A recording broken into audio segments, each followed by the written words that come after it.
Grégoire Gaïno, vous avez entendu le ministre dire, ce n'est pas moi, c'est un officiel et donc c'est un spécialiste en la matière qui le dit, toutes les infrastructures dont on nous parlait là, dont on nous parle tous les temps, les hôpitaux, les routes, les aéroports et autres, ont été financés par des prêts chinois. Ça veut dire que les Congolais doivent beaucoup d'argent aux Chinois, d'accord?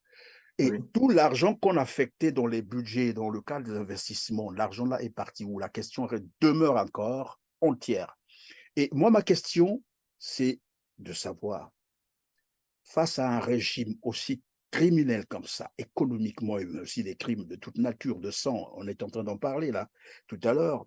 Donc, face à ces crimes économiques, ce pillage systématique des ressources naturelles, parce que finalement, on ne sait pas où passe l'argent du pétrole du Congo. La preuve, c'est qu'on est endetté là. Et on a la pression du FMI. Il y a des morts. Des gens meurent. Denis Sassou Nguesso s'envole, il s'en va ailleurs. Un Premier ministre qui vient devant le Parlement, qui dit ils sont responsables de ce qui leur est arrivé. Face à un tel régime, Grégoire Gaïno, que doivent faire les Congolais? D'abord, il faut dire que il y a des moments où la raison se perd. Et ces gens-là, ils ont perdu la raison. Donc, lorsque on est dans ce contexte où on a perdu la raison, ce qui était des qualités deviennent même des vices et l'inverse est vrai. On Et donc, rentre on dans a ce qu'on inversé appelle les... carrément, voilà. Voilà, on inverse les normes de savoir-vivre. Et le pillage, les assassinats et tout ce qu'on est en train de vivre, le désordre, la destruction des écoles, de la formation des cadres, tout ça relève de la mauvaise gouvernance et de l'incompétence de ceux qui nous dirigent. Mais alors, on va comparer ça, parce que chez nous, ça devient un drame que vit le peuple congolais. On peut comparer ça à un peuple qui n'a plus de liberté. Quand on n'a plus de liberté, c'est-à-dire on vous réduit en esclave. Que peut faire un esclave de son maître? Il C'est de faut qu'il se batte. s'approcher. Voilà. Il faut qu'il se batte pour reconquérir sa liberté confisquée. Et le peuple congolais aujourd'hui a besoin de reprendre sa liberté. Ce n'est pas des populations, ce n'est pas l'Occident qui viendra leur donner ça, c'est à eux-mêmes. C'est à eux-mêmes de dire, écoutez, j'ai besoin de me libérer de cette dictature féroce qui compte parmi les dernières dictatures les plus féroces. Et donc, c'est au peuple de comprendre ça. La preuve, ce qui vient de se passer au stade. Vous savez, à l'époque Massamba Deba, il y avait un monsieur qui s'appelait Nganzali qui a été tué par erreur à la place de Marine Ngouabi. Les gens ont transporté ce corps-là jusqu'au palais pour dire à Massamba Deba, voilà, c'est la GMNR, selon ta milice, qui a Voilà, tes tué. gars qui viennent de le tuer, oui. Voilà, et cela a causé même le départ de Massamba Deba.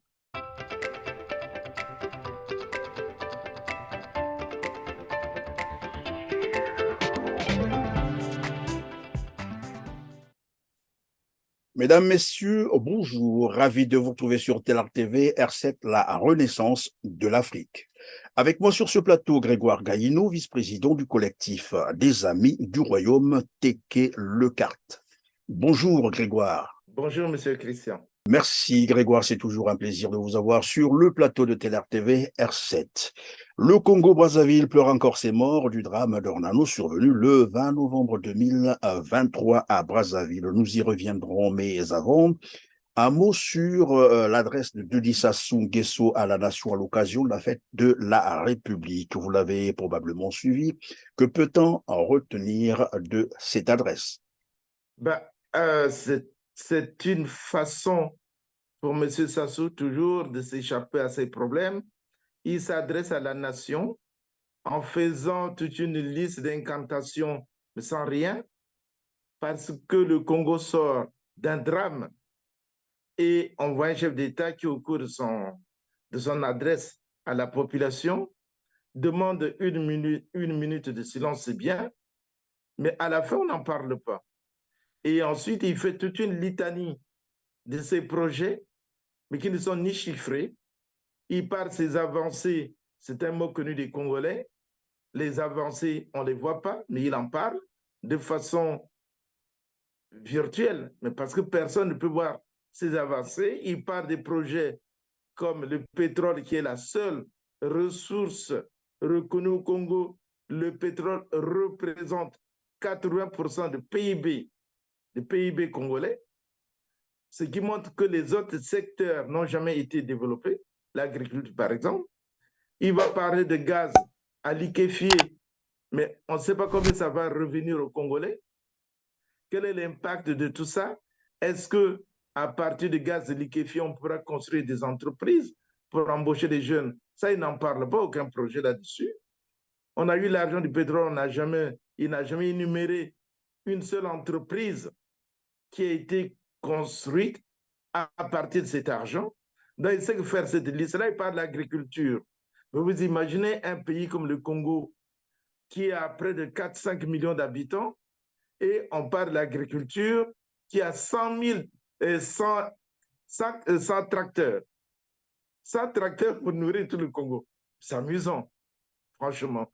Oui, mais lorsqu'il revient sur l'agriculture, il oublie simplement qu'il avait déjà prôné l'agriculture, comment il appelait Priorité des ça, priorités en l'an l'autosuffisance 2000. alimentaire d'ici à l'an 2000, de 2000 à aujourd'hui, c'est quand même beaucoup d'années. Là, il revient pas, il s'explique pas non plus sur le pétrole, mais les gens attendaient aussi qu'il parle des 14 000 milliards qui ont disparu comme ça dans la nature.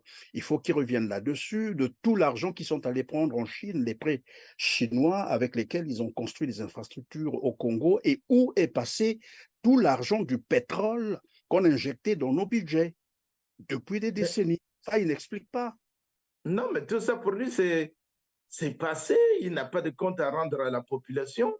Donc, il n'y a Donc, rien à l'argent du voir, passez pétrole, votre chemin, et puis voilà, la vie continue. voilà, pour lui, la vie continue. On a des drames, la vie continue. Vous pouvez mourir de faim, la vie continue. Chez lui, il n'y a que sa vie, quoi. Et il parle même de la paix. Vous imaginez la paix pour qui? Vous avez un peuple qui est affamé. Vous avez les bébés noirs qu'ils entretiennent. Mais quand il parle de la paix, il parle de quelle paix? La paix pour lui ou pour cette population qui voit les enfants sans avenir?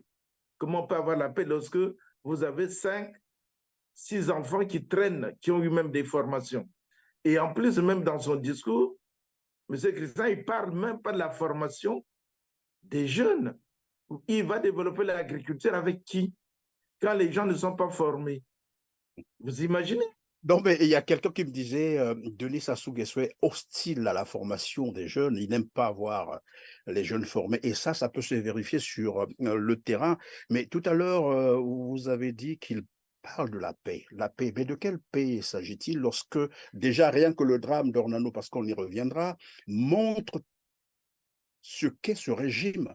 Déjà, à un recrutement, on se retrouve avec plus de 7000 jeunes qui abondent à un seul lieu avec le drame qui s'est passé.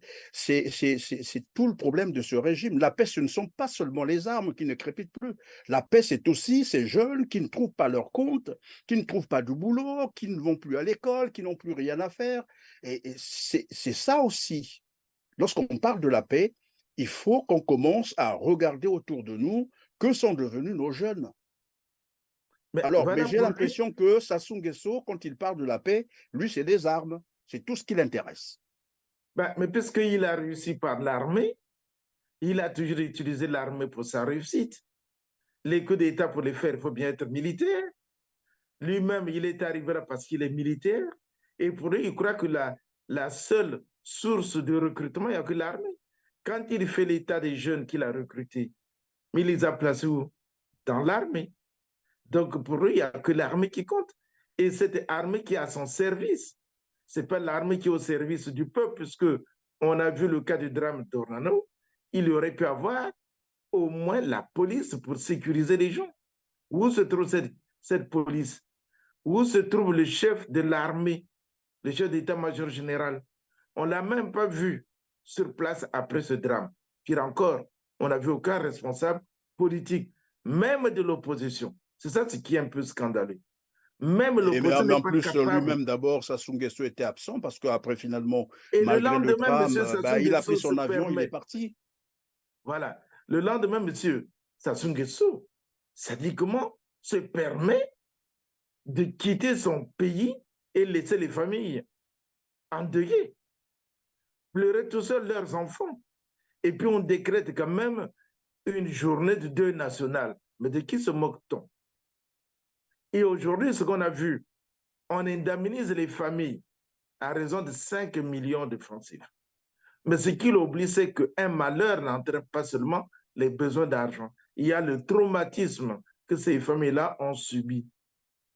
Alors, à leur niveau, ils ne savent pas que lorsqu'on subit un drame comme celui-là, on a un traumatisme qu'on vit et qu'on a besoin d'avoir des psychologues autour de vous.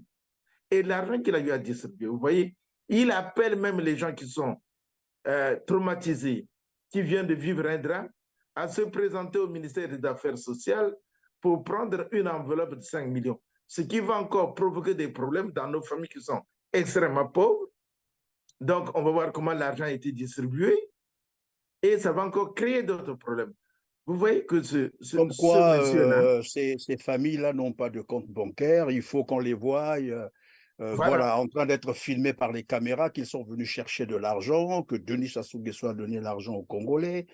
C'est quoi ce comportement Mais c'est pour politique? ridiculiser toujours la population. Une humiliation. Il ne se fait aucun souci. On a des gouvernants qui n'ont aucune idée. Mais vous savez, lorsqu'on gouverne, on gouverne qui? On gouverne le peuple.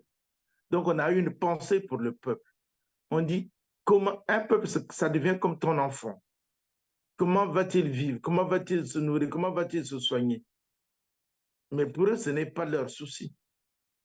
C'est le moins de leurs soucis, c'est de se moquer des gens. On vient devant l'Assemblée, pour ceux qui ont suivi le discours, on voit même ces députés-là en train d'applaudir des phrases creuses, vides de tout sens.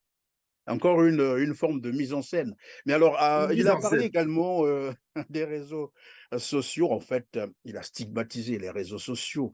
Mais tout ça, c'est quoi concrètement? Parce que bon, il croit que c'est encore l'ère où il contrôlait les médias, les radios, les télés au niveau national et parfois aussi au niveau international, hein. On a vu ces médias se ranger du côté de ce régime du dictateur Sassou Nguesso. Et maintenant que l'information l'échappe, on commence à accuser les réseaux sociaux. Mais c'est quoi concrètement les réseaux sociaux? Il faut qu'on en parle. Les réseaux sociaux ne fabriquent pas les informations, ce sont les gens qui viennent mettre des informations sur les réseaux sociaux. Et aujourd'hui, c'est peut-être pas, c'est même pas un rappel, tout le monde le sait. Il n'y a aucune radio, aucune télé sur cette terre, dans le monde, qui ne soit pas connectée sur les réseaux sociaux. C'est un nouveau mode de vie et donc on ne peut pas s'en prendre aux réseaux sociaux comme quoi ils diffusent des fausses informations, tout ça. C'est simplement parce qu'on n'arrive plus à contrôler l'information. Mais lorsque je parle des réseaux sociaux, la question, moi, c'est de savoir comment est-ce que un pays comme le Congo-Brazzaville qui dispose d'une fibre optique, que l'accès à Internet demeure encore une gymnastique. C'est là le vrai problème, en fait. Qu'est-ce qui peut se cacher derrière? Ben, ce qui se cache derrière est simple. Monsieur Sassou a peur de l'information. Il a peur que l'information soit véhiculée parce que quand il parle de la paix, mais justement, il a peur de l'information. Vous voyez, vous venez de dire qu'aujourd'hui, aucune chaîne au monde, aucune chaîne, toutes Aucune, les ça chaînes n'existe sont pas. connectées aux Toutes réseaux les chaînes, sociaux. tout le monde est connecté. Les Tout le monde est présidents, les connecté. ministres, les gouvernements, tout le monde. Et lui-même, d'ailleurs, il a une page Twitter où parfois, je ne sais même pas si c'est lui-même qui poste les messages ou c'est quelqu'un d'autre. Tout le monde est sur sur les réseaux sociaux. On ne peut pas reprocher aux gens, on ne peut pas reprocher aux réseaux sociaux de diffuser, soi-disant, des fausses informations comme ils le disent.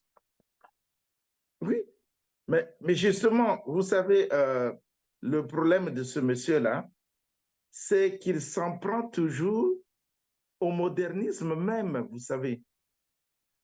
Aujourd'hui, quand on compare, seuls 9% des Congolais sont connectés au haut débit. Comparativement à un pays voisin, le Gabon, 62% connectés au haut débit. Vous voyez déjà l'écart. Alors que nous avons la fibre optique. Alors que nous avons la fibre optique. Donc, vous voyez que c'est fait à dessein parce que pour lui, laisser l'information être véhiculée, c'est un danger. Et donc, il préfère maintenir les gens dans l'ignorance, dans la non-information, et ça lui donne le droit de venir devant sa juste cour, l'Assemblée, le Sénat, vomir toutes ces énormités que tout le monde croit comprendre alors qu'on n'y comprend rien, c'est vide de sens. Et après, il s'en prend aux réseaux sociaux qui relayent l'information auprès de la population. Donc, il veut toujours nous maintenir dans Mais l'ignorance. Grégoire Gaïdo, ma question, c'est de savoir qui ne se reproche de rien, de pourquoi avoir peur des réseaux sociaux si quelqu'un ne se reproche de rien? Vous et moi, par exemple, là où vous êtes, pourquoi vous allez avoir peur des réseaux sociaux? Ou moi, pourquoi je vais avoir peur des réseaux sociaux si je ne me reproche de rien? Et un démocrate, soi-disant démocrate, ceux-là qui prônent, enfin, qui crient à tue-tête, à qui veut les entendre, que le Congo est une démocratie. Mais pourquoi avoir peur des réseaux sociaux, finalement? Mais il a peur parce qu'il ne veut pas que la population soit, enfin, prenne conscience du mal qu'il est en train de faire au Congo. Des C'est une détournements, dictature de et tout. vols, de pillages. Il ne veut pas Le que les pillage, Congolais soient informés. les assassinats, la corruption, euh, tout ce qui se passe au Congo, euh, la destruction même de l'école. Vous savez qu'aujourd'hui, l'indice de développement humain du Congo est de 0,42%, alors Oui. que dans les autres pays sous-développés, il est de 0,48%. Et lorsqu'on regarde, même dans le contexte actuel, nous sommes le taux d'accès à l'électricité de 66% en milieu urbain et 15% en milieu rural. Alors que nous avons soi-disant des centrales électriques à gaz qu'on a Voilà. eu à Et il en injecter parle, beaucoup d'argent. mais on ne voit pas. Pour lui, il n'y a que deux villes qui existent, Pointe-Noire, Brazzaville et la troisième ville, Soyo. Les autres villes, ça n'existe pas. Donc, vous voyez que, et même quand il construit quelque chose, il dit, le lycée d'excellence, tout chez lui est excellent. C'est curieux. Et il n'y a rien. Et en fait, quand vous regardez, pour un jeune pays qui veut se développer, il n'y a pas de lycée technique, il n'y a pas d'école de formation. Les cas ne sont même pas formés. Et il part d'un développement. Mais comment va-t-il faire son développement? Et donc, ce type-là, il a peur de tout ce qu'il fait. Et c'est pour ça que, pour lui, s'en prendre aux réseaux sociaux, c'est tout simplement la peur de l'information, du véhicule de l'information. Et comme toute dictature, puisque les médias locaux, il les a corrompus. Donc, et même aussi les médias Bon, il faut dire internationaux. plutôt qu'il les a traumatisés, peut-être pas corrompus. Je ne pense pas que ces médias aient reçu de l'argent, mais ces médias ont été traumatisés. La vérité, c'est ça. C'est-à-dire, lorsque vous donnez une bonne information, l'heure qui suit, la seconde qui suit, on Ben, vous vous vire, perdez vous votre êtes poste. dehors. On a vu des journalistes qu'on a virés comme ça, qu'on a Voilà. enfermés, voilà. Il y On en a a qui sont terrorisé les corrompus, il y journalistes. en a qui sont traumatisés. Il y en a qui ont été mis hors parce que tout simplement, ils ont donné l'information qui était une information correcte. Mais aujourd'hui, heureusement qu'il y a les réseaux sociaux qui nous donnent justement l'information. Il a beau la cacher, mais malheureusement pour lui, l'information s'échappe. Il n'est plus maître de Est-ce que lui. pardon, Grégoire Gaïno, lorsqu'il parle des réseaux sociaux, n'est-ce pas qu'il fait aussi référence de ce qui s'est passé au stade d'Ornano, c'est-à-dire les réseaux sociaux ont dévancé sur l'information, ils ont déjà tout donné. Comment ça s'est passé? Il y a eu des témoignages, c'est-à-dire des rescapés, et à ce moment-là, le gouvernement ne pouvait plus, voilà, dissimuler quoi que ce soit. Et on a su aussi qu'il s'est déplacé finalement en plein deuil. Ils sont allés en Guinée équatoriale et là, les Congolais, beaucoup de Congolais ne savaient pas qu'il venait de se déplacer. Le premier jour où il est parti, Lorsque nous avons donné cette information, les gens nous ont appelés pour dire, bah, attendez, c'est quoi ce que vous racontez? Je dis, mais vérifiez. Vérifiez, mais même à la télé Congo, ça n'a pas été annoncé. C'est curieux. Alors que d'habitude, lorsqu'il voyage, c'est toutes les équipes télé qui l'accompagnent à l'aéroport. Cette fois-là, personne ne l'a accompagné, mais ils ne savaient pas qu'avec les réseaux sociaux, tout ce qui se fait se sait à la seconde près. Et Ben donc, oui, c'est mais normal qu'aujourd'hui, Denis Sassou Nguesso s'en prenne aux réseaux sociaux, mais il n'y a que des criminels qui peuvent avoir peur des réseaux sociaux, me disait quelqu'un. mais c'est un criminel, tout le monde le sait. C'est pour ça qu'il a peur des réseaux sociaux. Mais vous imaginez devant un drame comme le nôtre, celui qu'on vient de vivre, vous avez même le Premier ministre qui ose dire que c'est la faute aux jeunes. Vous imaginez le cynisme qui caractérise ces gens-là? C'est inadmissible. On a vu des présidents qui se sont déplacés quand ils apprennent que chez eux, il y a un drame qui vient d'arriver. Ils écourtent leur séjour pour revenir rejoindre les compatriotes. Mais les nôtres, au contraire, ils s'en moquent totalement. Et après, on accuse les autres, les réseaux sociaux, qui nous donnent l'information. S'il n'y avait pas eu des réseaux sociaux, on n'aurait même pas vu ni les morts, ni même le drame.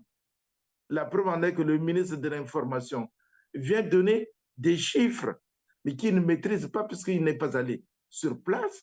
Aucun membre du gouvernement n'est parti sur place, ni au stade, ni même à l'hôpital pour voir à la mort. On n'a jamais vu ça. On a vu des accidents mortels, aucun responsable politique. On a connu pas mal de drames. Vous avez encore des responsables politiques qui vont même à la télé, à la radio, dire qu'il n'y a pas eu de mort. Vous imaginez? Alors que les morts se voient.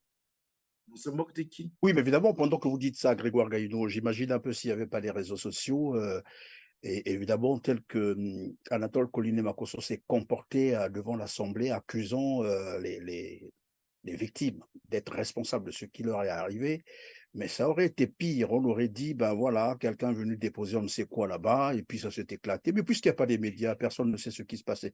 Et c'est la question qu'on se pose souvent, un monde sans médias, un monde sans information, à quoi ressemblerait-il? Et c'est ce monde que eux ils veulent en fait, un monde où eux, ils contrôlent tous les médias, ils contrôlent l'information, et quand quelque chose les échappe à ce moment-là, ben, on commence à accuser tout et rien. Alors, on va donc avancer, Grégoire Gaïno. Il a parlé également de l'énergie. Vous avez dit le pétrole, le gaz liquéfié, alors que nous savons que le Congo produit du pétrole depuis presque la nuit des temps. Et cet argent est passé où? Tout à l'heure, nous disions, mais il y a beaucoup d'argent qui a été volé. On parle de 14 000 milliards. Ça, c'est ce que tous les Congolais répètent et savent. Mais il y a bien de l'argent, je venais de le dire aussi d'entrée de jeu, que tous les budgets qui avaient été, c'est-à-dire l'argent qui avait été affecté au budget congolais, dans le cadre des investissements, bien entendu, tout cet argent est allé dans les poches des dignitaires du pouvoir. Parce qu'ils avaient l'habitude de dire on a construit l'aéroport, on a construit la route, on a construit ceci, on a construit cela. Mais il a été démontré que toutes ces infrastructures ont été construites par des prêts chinois. Ce n'est pas moi qui le dis. Et d'ailleurs, je propose à nos téléspectateurs cet extrait de vidéo du ministre des Finances, Andeli, qui le disait, et on revient sur le plateau. Suivez. La dette du Congo vis-à-vis de la Chine est de 1100 milliards, je dis bien 1100 milliards, en ce qui concerne la partie publique et bancaire, et 225 milliards en ce qui concerne la partie privée et commerciale. Donc au total, en gros, 1300 milliards de francs CFA que nous devons à notre partenaire et pays ami, la République populaire de Chine, pour l'ensemble des travaux que vous voyez dans tout Brazzaville. La corniche, les tours jumelles, la nationale 1, et j'en passe, et le ministre Bouyam à gauche est plus capable d'ailleurs, plus apte à vous citer l'ensemble de la contrepartie de cette dette. Vous savez que la dette congolaise, ça nage vers les 1800 milliards. Hein. Ce n'est pas une dette d'aujourd'hui ou par rapport à ceux qui veulent cacher les chiffres.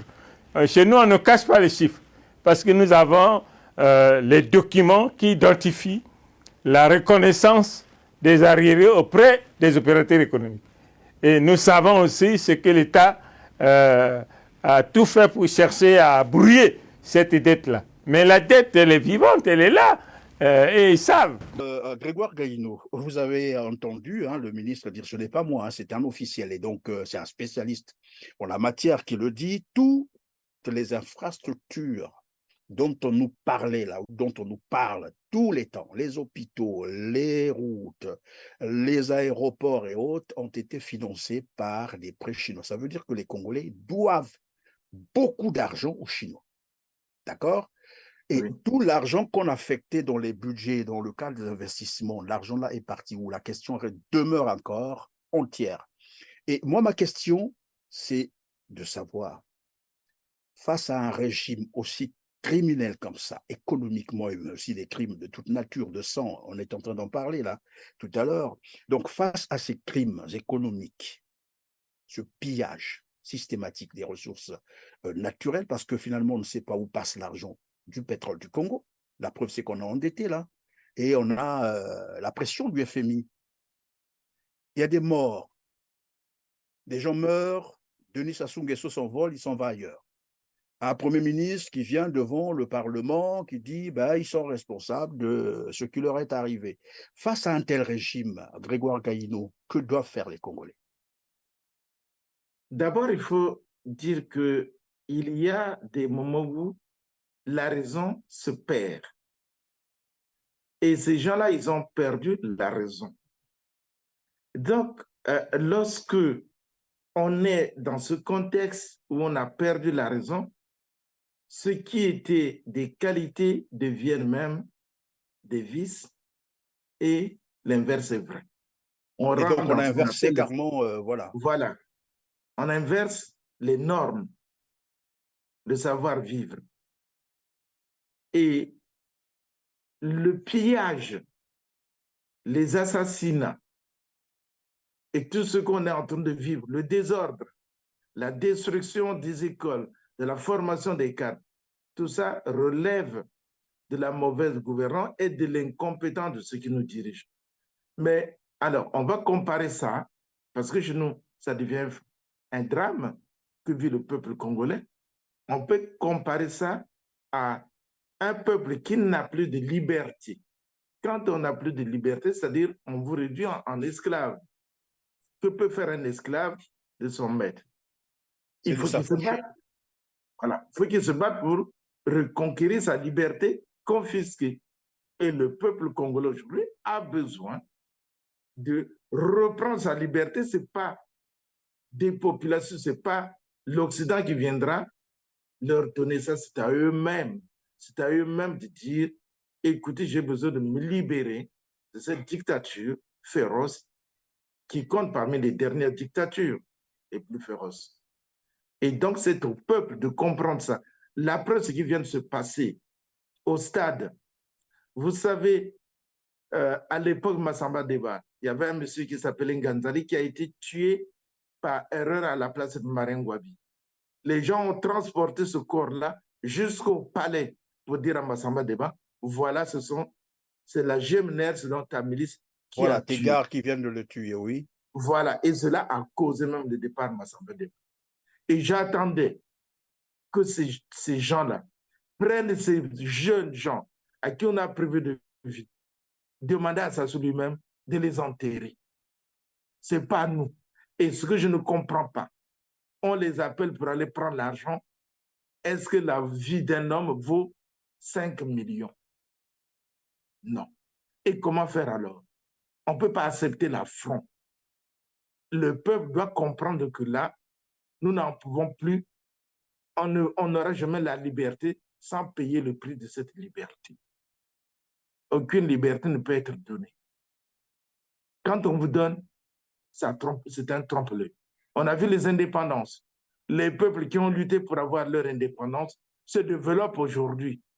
Mais les peuples qui ont eu un don de l'indépendance, on leur a donné ça comme ça, patauge. Ils n'avancent pas. Oui, mais le problème, c'est que... Le peuple congolais doit aujourd'hui comprendre que l'heure a sonné, il y a eu trop de drames, et ce n'est pas la peine de dire ce sont ceux qui sont à l'étranger qui viendront les libérer. C'est eux là-bas. Il faut qu'ils se Oui, mais révoltent. finalement, le message que vous êtes en train de passer, moi je dirais plutôt, est-ce que ce message est bien entendu par les Congolais qui souvent, après, bon, non, ils ont peur, non, parce qu'il y a des armes. Mais pourtant, il y a des exemples à travers le monde, des peuples qui se sont libérés, et ça n'a jamais été facile, c'est vrai, mais on a vu ce que les autres peuples ont fait. Quand on prend l'exemple des Sud-Africains qui n'ont jamais lâché, on les malmenait, on les tuait tous les jours. On a vu les Soudanais qui ont maintenu leur combat. On a vu d'autres peuples qui se sont battus. Les Maliens, par exemple, se sont battus pendant 6 mois. Les gens tombaient, mais on continuait jusqu'à ce que ce pouvoir est tombé. D'où vient Mais qu'au Congo, lorsqu'on parle de se libérer, tout le monde commence à crier, ben non, venez vous-même sur place. Mais lesquels vont venir sur place? Dans quel match de football où tout le monde est sur le, comme qui dirait, sur le terrain? D'autres sont sur les gradins, comme disait un invité ici, les entraîneurs sont à côté, le staff, il y a toujours cette organisation. D'où vient que les Congolais, aujourd'hui, lorsqu'on leur dit de prendre leurs responsabilités, ben non, ils rejettent encore la responsabilité à ceux qui leur parlent. Mais en attendant, ceux qui sont en train de souffrir, regardez les jeunes enfants qui viennent de mourir, mais les parents en souffrent très longuement. Mais le problème, c'est que pour nous, on n'a jamais compris que toute liberté s'arrache. Et aujourd'hui, on a beau dire que si vous ne vous levez pas, les autres ne viendront pas en aide. Ils ne vous viendront jamais en aide. Il faut d'abord, toi qui as un problème, que tu te lèves. Si aujourd'hui, quelqu'un vient me frapper chez moi, mais si je m'enferme dans ma maison, personne ne me viendra en aide. Il faut que je sorte de la maison, que j'aille combattre pour que les autres viennent. Les Congolais, qui attendent-ils puisque tout se passe dans leur maison? Vous voyez, il y a eu ce drame. Combien de radios internationales, combien de télévisions internationales en ont parlé? Mais dans d'autres pays, je prends seulement le cas, même de la Côte d'Ivoire, on allait en parler pendant au moins 2 ou 3 jours. Regarde ce qui s'est passé au Burkina Faso, le peuple s'est levé. Blaise Compaoré, la France voulait bien le remettre. Ils ont envoyé un hélicoptère qu'il a soutiré, il a pris, parce que le peuple s'est soulevé. Ce qui se passe au Niger, ce qui se passe dans ces pays-là, il y a une armée qui a été formée. Voilà comment on va recruter des jeunes qui vont être au service d'une dictature, mais sans formation. Donc nous avons des militaires qui ne sont pas aujourd'hui formés. Et c'est pour ça que cette dictature-là a trouvé cette armée qu'il met à son service et les autres militaires. Mais où se trouve un camp de formation? On recrutait ces jeunes-là pour les former où? Si ce n'est pas pour les envoyer à Veroyo là-bas, ils vont faire des entraînements, comment tuer les gens. Donc, et le peuple n'a pas compris ça. Et puis le seul travail qu'on offre à vos enfants, ce n'est pas l'armée. Il faut que les gens le comprennent. Et voilà qu'on les tue. Mais quand est-ce vont-ils se laisser tuer? Jusqu'à quand? Alors, dans tout ça, Grégoire Gaïno, quelle leçon peut-on tirer finalement du drame d'Orlando? Venons-en. D'abord, quelle résonance cela fait à votre niveau quand vous avez appris ce drame, ce Quelle énième leçon drame, s'il faut tirer? le Mais dire? la première leçon, c'est que euh, lorsque vous avez affaire, même à un parent, dans nos familles, on l'accuse de sorcier. On a vu les gens aller brûler ce sorcier-là. Pourtant, on n'a pas une preuve qu'il est vraiment sorcier. Mais on le brûle, on le tue. Donc, la première leçon, c'est au moins que les Congolais fassent leur état de lieu, leur état de conscience pour savoir combien de drames se sont déjà passés depuis que ce monsieur-là est au pouvoir. Les véhicules qui font des accidents n'importe comment, sans qu'il y ait des sanctions.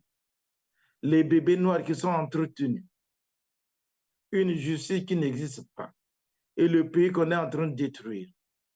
C'est aux Congolais de prendre conscience que nous ne sommes pas l'esclave d'un individu et que le pays-là doit continuer à vivre. Ce n'est pas Dieu, ce n'est pas les prières qui viendront nous libérer de cet homme-là. c'est nous-mêmes.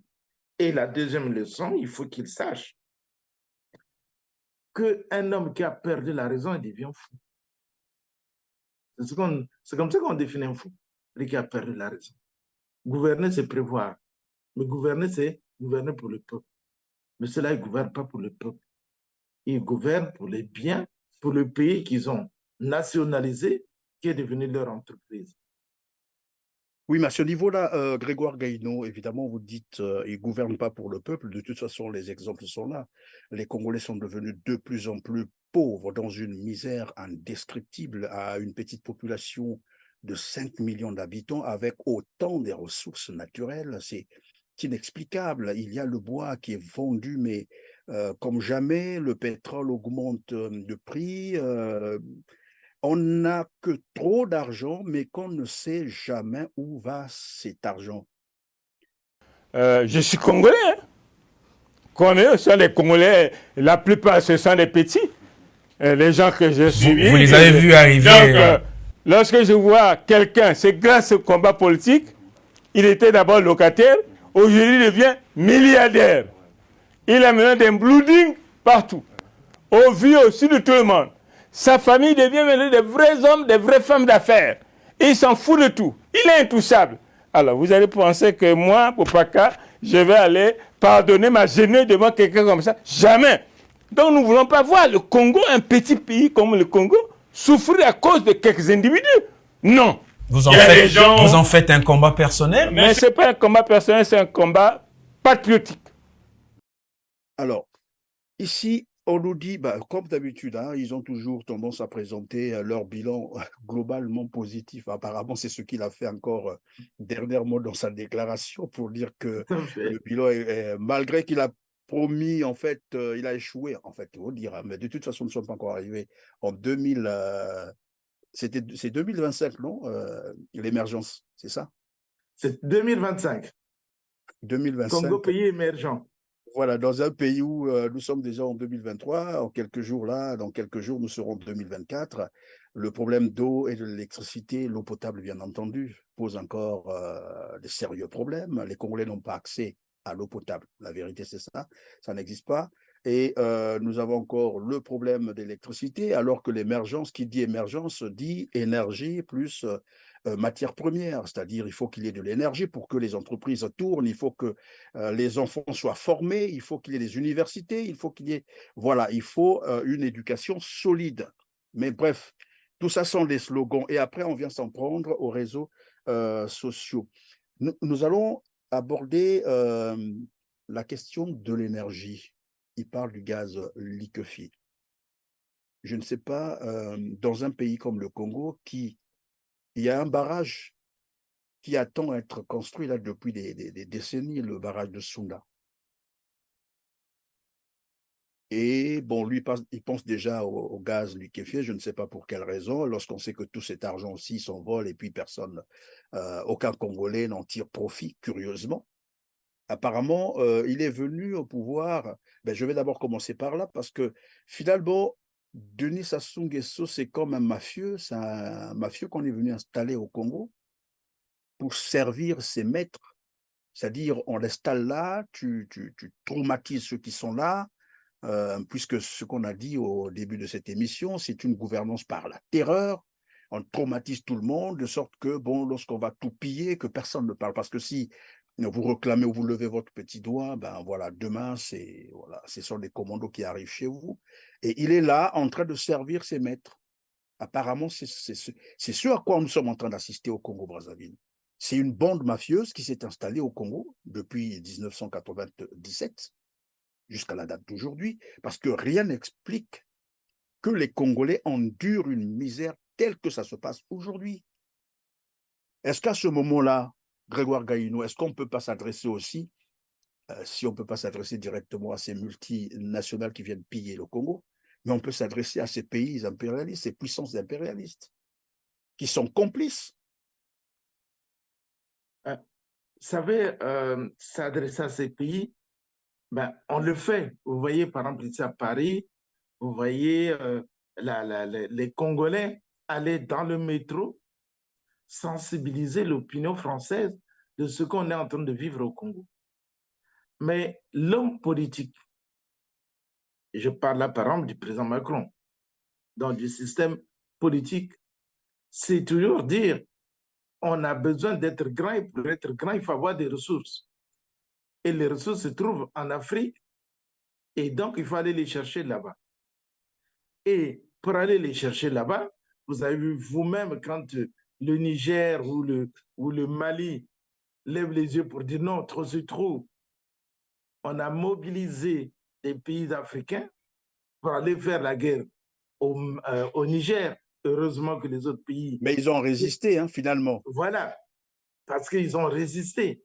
Mais chez nous, l'argent que tu évoques qui se volatilise comme ça, mais ça va où? Ça vient en Europe. Vous voyez, on organise des sommets qui n'ont aucune importance. Ça nous rapporte quoi? Quand j'ai entendu le discours du chef de l'État, il énumère tous les sommets où il a participé.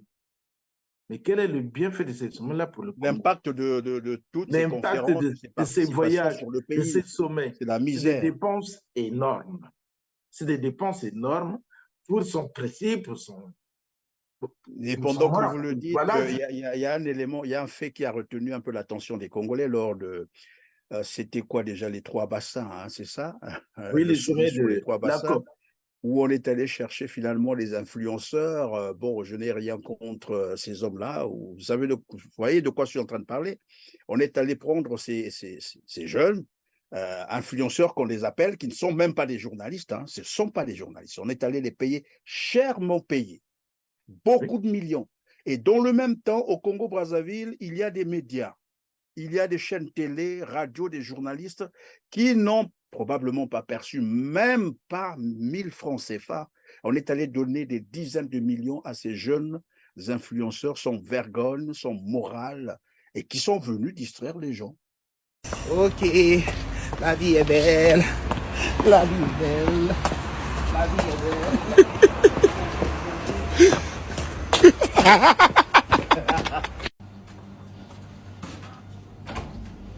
What? When this friend is real? This is my room. For the hamstrings come well. Brazzaville me va si bien. You don't want to be in Shrewsbury. This is our room. Yes. Huh? Ça c'est chambre. Huh? It is a douche, a shower. Who was it? Hey! Hey! Hey! Hey! Hey! Hey! Hey! Hey! Une penderie? Hey!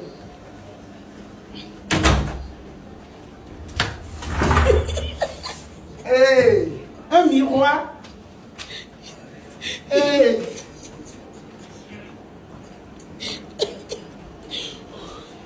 Hey! À ce moment-là, les réseaux sociaux étaient importants pour Denis Sassou Nguesso et son équipe. Oui, tout à fait. Et gens, je dis bien, qui, voilà, je ne veux pas les décrire ici, nous sommes à la télé, il y a des choses qui ne se disent pas. À qui on est allé donner de l'argent pour qu'ils tiennent la communication de ce sommet des 3 bassins.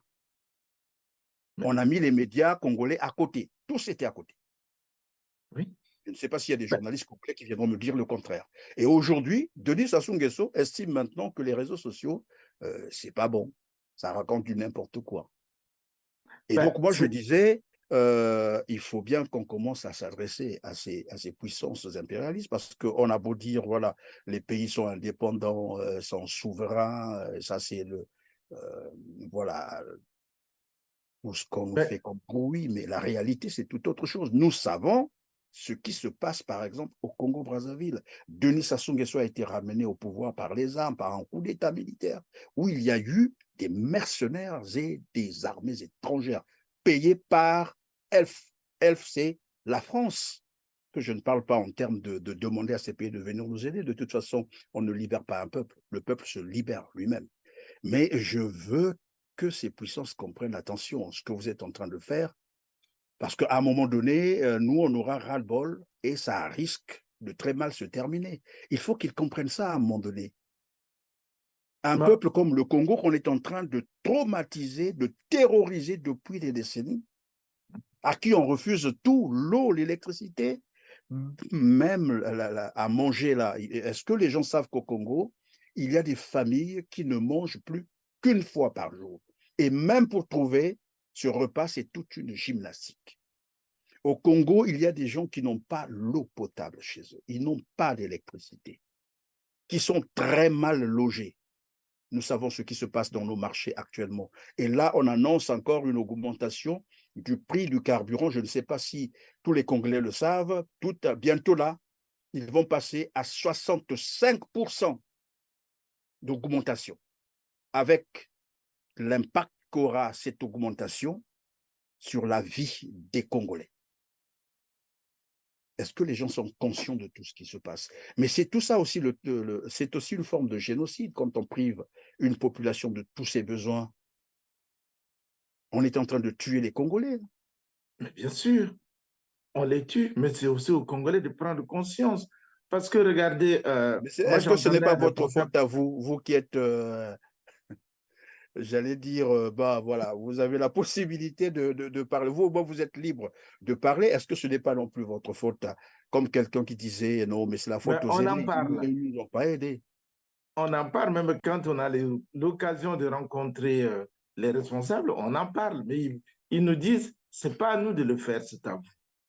Parce que regardez, comment fonctionnent ces groupements-là? Ils ont construit un cercle autour d'eux. Ils ont mis en place des sectes. Donc, vous, pour être là dans ce cercle-là, il faut appartenir à ces sectes. Et ces sectes-là sont commandés par l'extérieur. Et donc, ces gens-là, ils viennent au Congo. Récemment, on a vu l'un des grands maîtres de la franc-maçonnerie qui a sillonné les pays africains, notamment le Congo. Et il a été même sollicité par un ancien ministre qui doit se reconnaître pour l'amener au Congo. Il a été reçu là-bas en grande pompe. Mais ces sectes-là ne viennent pas pour la libération du Congo. Ils viennent tout simplement regarder comment ils construisent des immeubles ici. Vous savez, l'argent qu'ils prennent là-bas, que ces Africains-là... comment voulez-vous? Tous les chefs d'État africains appartiennent à des loges franc-maçonniques. Mais ça veut dire ce que ça veut dire. Et l'argent que nous cherchons, mais c'est ce qu'il donne. Ce monsieur-là, il a du jet privé. Il a quelle entreprise? Il construit des immeubles. Là, à Paris, vous allez à la Défense, là. On va vous montrer des immeubles. Ils ont eu l'argent, vous. Donc, nous avions des responsables politiques qui prennent tout l'argent et qui donnent, qui nourrissent les sectes, et les sectes les maintiennent là. Et la majorité aussi des chefs d'État, comme vous connaissez, sont tous des francs-maçons. Finalement, j'ai l'impression que c'est là-bas qu'on est allé donner les 14 000 milliards du Congo aussi. Ben, on a vu, 14 000 milliards, on a vu certains responsables arriver ici avec des mallettes et donner les mallettes. C'est filmé. J'ai eu même à écrire à certaines fondations que ce que vous faites, décorer les gens qui ont commis des crimes au Congo. Ils sont décorés ici. Oui, c'est le cas. On a vu la décoration, je ne sais pas si c'est de celle-là dont vous faites état, de Jean-Dominique Okemba à Paris, oui. en grande pompe. Voilà un criminel qui est décoré comme ça en public. Les observateurs vous attribuent le petit nom de Mora Nzambe, qui signifie enfant de Dieu, homme de cœur. C'est avec honneur et fierté que je reçois ce jour la médaille d'or de la Ligue universelle du bien public en présence d'honorables personnalités. Ce monsieur qui a dit qu'il a bombardé dans le pool, vous avez créé rien n'est arrivé. Vous le savez, nous sommes ici pour protéger notre pouvoir. Nous.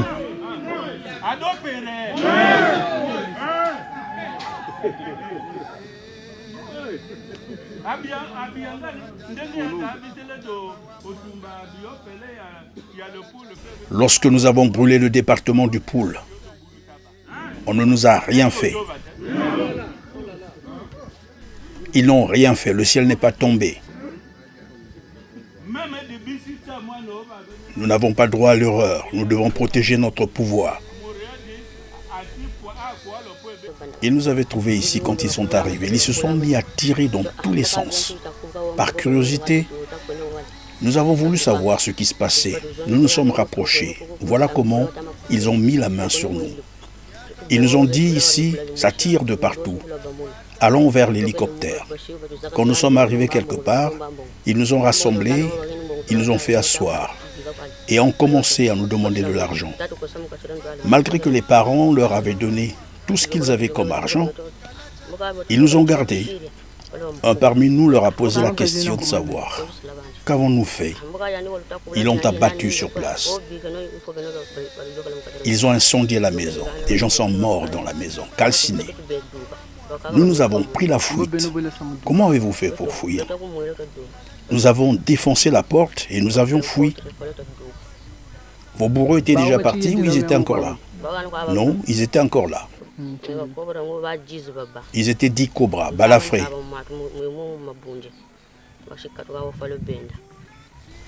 Et toi, tu t'es aussi brûlé? J'ai eu des brûlures ici et à la tête. Montre voir. Montre la jambe.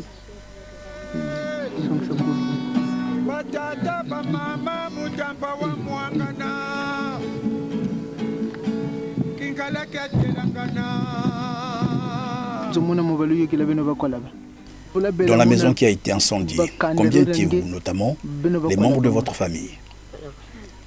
Maman, la tante Oumba, la tante Ndinga, Dieu veille, Tandou, oui. J'ai pris Tandou en compte. Nous étions 9 de ma famille. 9, une voix off. Et le bébé,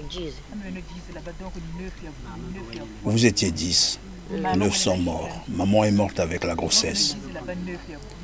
Oui, nous étions au total 10 personnes.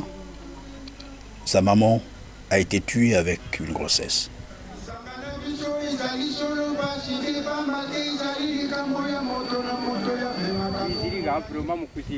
Chers parents, si vous nous entendez, nous sommes venus ici pour prendre des images, pour témoigner sur les crimes qui ont été commis sur vous.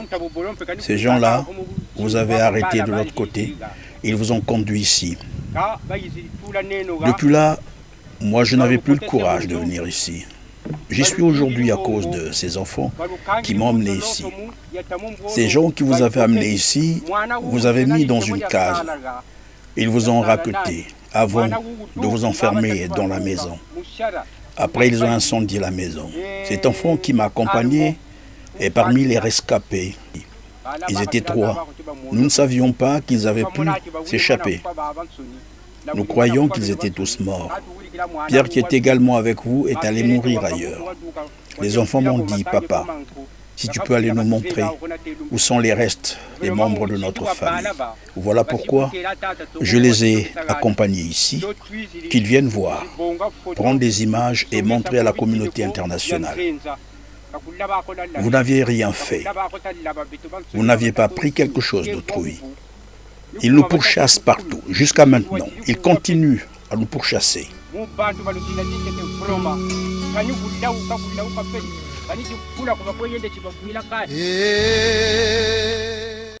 Ils avaient créé une banque à Paris, je ne sais pas si vous le savez. Cette banque-là, c'est Hollande qui l'a fait fermer.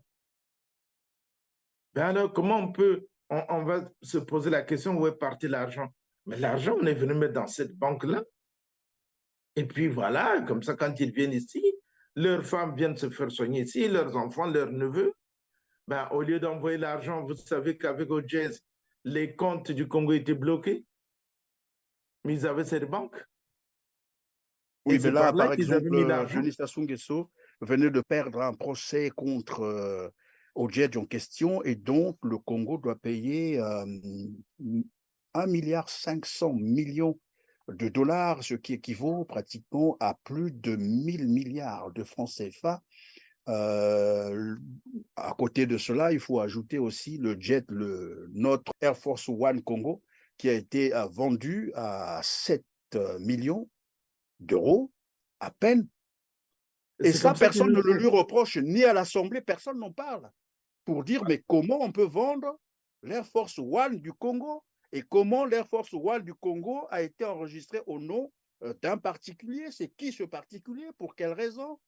Comment le Congo peut-il ou va-t-il payer plus de 1000 milliards, je dis bien plus de 1000 milliards de francs CFA à Odjedj par la faute de ce monsieur qui a pris le Congo en otage? Personne ne lui reproche cela. Ben, voilà déjà un exemple précis. Personne ne le lui reproche, même pas l'Assemblée, même pas une enquête. Vous n'avez entendu personne dans cette caisse de résonance lever son doigt pour poser même la question au Premier ministre ou je ne sais pas qui là-bas, ou au gouvernement. Vous imaginez ça? Et c'est pour ça que je dis, regardez bien ce cercle-là, ce même cercle. C'est dans ce cercle-là que nous avions tous ceux qui sont contre l'évolution de notre pays. Donc, c'est pour ça que je dis toujours aux gens que ce n'est pas le tribalisme qui mine le Congo. Le tribalisme, ce sont des mots que l'homme politique utilise pour avoir les siens. Mais ils ont leur cercle. Et c'est ce cercle-là qui est diabolique. Peu importe ceux qui sont là-dedans. Si c'est mon frère, il est diabolique parce qu'il est dans ce cercle. Et ce cercle-là, vous voyez, tout ça, c'est sûr. Hein. Là, vous ne me direz pas que les députés congolais ne savaient pas que le Congo avait une banque et tout, ils pouvaient se servir comme ils veulent. Ils le savent. Ils le savent bien. Mais aucune enquête n'est menée. On a accusé certains ministres qui ont détourné, aucune enquête. Alors, où va ce pays-là? Et qui va le sauver? Où va ce pays? Qui va le sauver? En tout cas, on va terminer, Grégoire Gaïno. Il nous reste quelques 2 minutes qui vont vous permettre évidemment de conclure. Alors, donc, on est face à un régime, j'aime bien dire, Denis Sassou Nguesso, ça ne sert pas de... Voilà, parce que certains veulent nous faire comprendre que c'est son entourage qui travaille mal, il faut changer son entourage, tout ça, c'est du blabla. Le responsable, c'est Denis Sassou Nguesso, et tous le ressemblent. D'abord, ils sont devenus tous cyniques, ils sont devenus tous voleurs, et c'est la vérité. Là, au moins, si on vient nous poser la question, les preuves existent, nous le savons. Les biens mal acquis, il y a un procès qui est en France, tout le monde le sait. Orion, l'affaire Orion Oil, là où on a volé des centaines de milliers de milliards du Congo. Après, on vend les terres du Congo, plus de 150 000 hectares, presque l'étendue, presque le territoire rwandais, plus que le territoire rwandais. Au lieu de former les nationaux. Ben voilà. Et là, c'est des jeunes qu'on commence à tendre des pièges, des guet-apens pour voilà, les éliminer. Il y a eu cette vague-là aussi que tout le monde sait, les exécutions sommaires qui ont eu lieu à un moment donné où ben voilà, les jeunes étaient exécutés comme ça, à tour de bras. Tout le monde se souvient. On a volé les 14 000 milliards. Mais ça va sortir parce que ils ne partiront pas avec ça. Tous les Congolais savent. Quel que soit ce qui va arriver, les responsables vont répondre. Si ce n'est pas eux-mêmes, c'est les enfants ou leurs familles qui vont répondre. Et nous avons beaucoup d'argent comme ça. Où va l'argent des générations futures? Je vais poser les 3 questions, une question et une réponse. Où va l'argent des générations futures? Ben, si des générations futures, c'est qu'il est pour les générations futures et gardé pour cela. Et on ne va pas donner à cette demoiselle, non? Il existe une réserve aujourd'hui pour ces générations futures, Monsieur le Président? Mais c'est l'objet, non, du projet. Réserve pour les générations futures, oui. Les scandales, il n'y en a que trop au Congo-Brazzaville, en fait. Voilà un monsieur, comme celui-là, Denis Sassou Nguesso, et qui veut faire des leçons voilà, de morale aux Congolais. C'est lui, qui peut dire aux Congolais, non, vous êtes, ça ne va pas là, les réseaux sociaux sont en train de vous dérégler. Alors, tout ce que lui, il fait là, il ne voit pas. Alors, Grégoire Gaïno, on va conclure. Qu'est-ce qu'on peut retenir en définitive? En définitive, il faut que le peuple congolais sache que il ne retrouvera sa liberté que par lui-même. Il faut qu'ils prennent conscience que quand le mal devient très profond, il faut réagir pour l'arracher au fond de soi. Quitte à amputer la jambe, bien entendu. Bien sûr. Donc, le peuple doit prendre conscience qu'il y a eu trop d'événements. Les crimes économiques, les crimes humains, tout cela, le peuple le vit, mais durement. Mais jusqu'à quand? Tout doit avoir une fin. Et la liberté a un prix qu'il faut accepter de payer. Voilà, c'est la fin donc de cette émission. Merci Grégoire Gayeno d'avoir été avec nous. Je vais simplement rappeler aux Congolais, puisque finalement les Congolais ont l'impression que c'est Dieu qui descendra pour se battre à leur place ou pour venir libérer le Congo. Mais même Dieu dit dans sa Bible, en tout cas, si c'est le bras qui vous pousse à aller pécher tout le temps, le mieux c'est de couper votre bras. Mais surtout, n'attendez pas que Dieu descende pour libérer le Congo, ça ne se fera jamais. Les peuples doivent se battre pour se libérer. Quand j'ai dit ça, c'est la fin de cette émission. Encore merci d'avoir été disponible pour nous, Grégoire Gayeno. J'espère que ce n'est pas là. Merci pour ce que vous faites. Merci, j'espère que ce que nous disons quand même va droit dans les oreilles de ceux qui veulent entendre. C'est ce que nous espérons tous. Je rappelle que vous êtes vice-président du collectif des Amis du Royaume Téké, le CART. Et mesdames, messieurs, merci donc de nous avoir encore fait confiance aujourd'hui. Partagez massivement cette émission. Aidez-nous à atteindre un plus grand nombre de téléspectateurs. Ensuite, cliquez sur le petit pouce en l'air. Même si les gens ne veulent plus des réseaux sociaux, on va continuer à communiquer avec les réseaux sociaux. Vous avez compris que ce ne sont pas les réseaux sociaux qui fabriquent les contenus. Ce sont les journalistes qui parlent, qui informent. Après vérification, les éléments existent. Mais surtout, R7 ne dit jamais du mensonge. Jusqu'aujourd'hui, on ne nous a jamais reproché des fausses informations et on peut donc s'en réjouir. Ce sont des journalistes qui travaillent, c'est toute une équipe qui travaille derrière. Et nous utilisons évidemment les réseaux sociaux pour vous atteindre. Il n'y a que ça, c'est un véhicule. Donc, ça ne sert à rien de stigmatiser les réseaux sociaux. Mesdames, Messieurs, on se dit au revoir et à très bientôt. Mais surtout, dites-nous ce que vous pensez de cette émission. Merci.